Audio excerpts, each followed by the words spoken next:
If you are an aspiring digital nomad or hoping to plan your travels pretty soon, I hope that you can take some important lessons that I've learned as my time backpacking across Latin America, and this can help you figure out the best travel plan for you.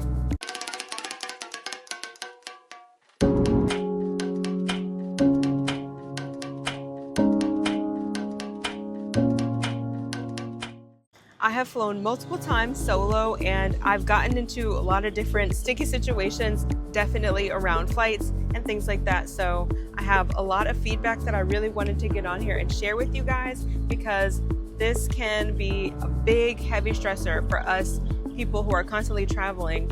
Once you realize you're out here and you need to figure out where you're going next, how you're getting there, etc.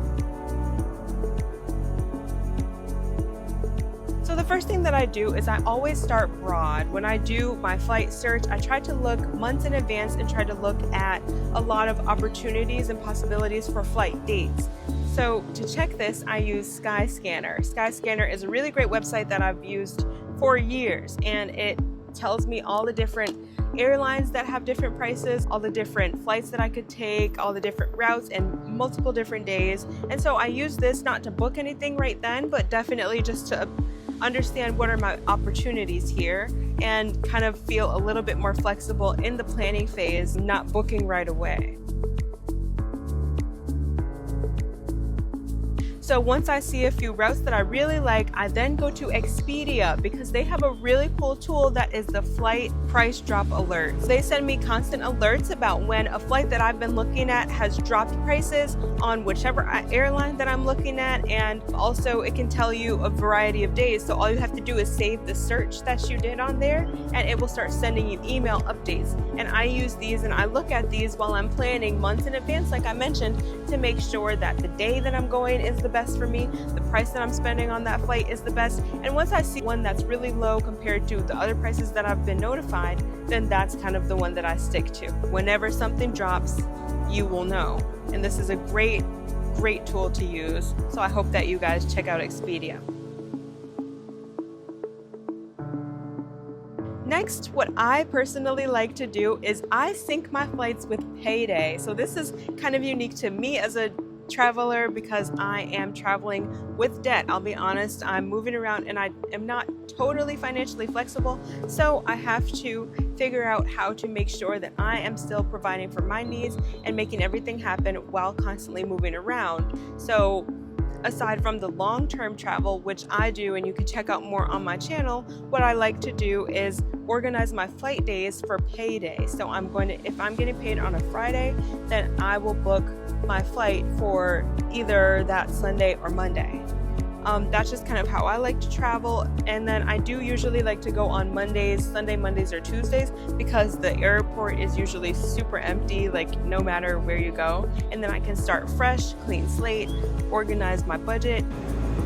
Hey everyone, I'm currently editing this video from the hotel, and I just wanted to jump in here and announce that I have recently just written a guidebook for anyone who is interested in the nomad lifestyle and doing something like this. It's called Think Like a Nomad, so please check it out in the description below. I linked it there, and you can also see it in my bio. Thanks. Back to the video.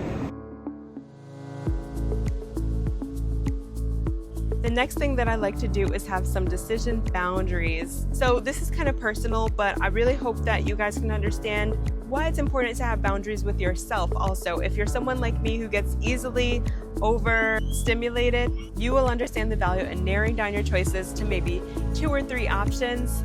Once you start to feel like you want to go on this day or that day, and you feel like you are debating between different flights, just narrow down your options and then set a timeline for you to decide, okay? So you're not always thinking about it, but you know when that day comes up or the day before, you're like, oh, I was planning to book my flight by now. Okay, I'll book it.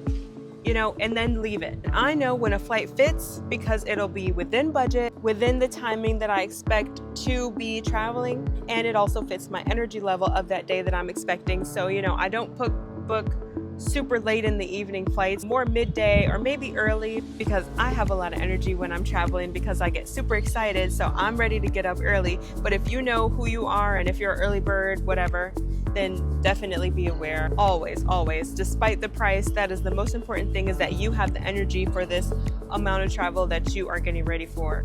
But overall, movement matters than perfection, so you don't have to wait for the perfect moment. You don't have to wait to be in the perfect headspace, to have the perfect amount of money in your account. You just need to book it and go, okay? Just book it and go. I'm telling you, you will not regret it. You will not even think about like the amount of stress that you're thinking right now, preparing to book a flight, preparing to take a flight.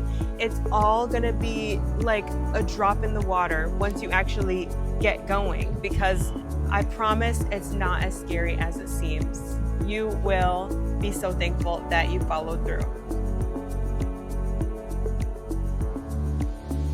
So I hope that this helped. This routine has helped me personally travel consistently without burning out and without panicking every time that I need to move. If you are someone who overthinks logistics, make sure that you are simplifying and organizing how you travel, not just traveling, okay? Once you have a plan and a structure in place, it'll all flow from there.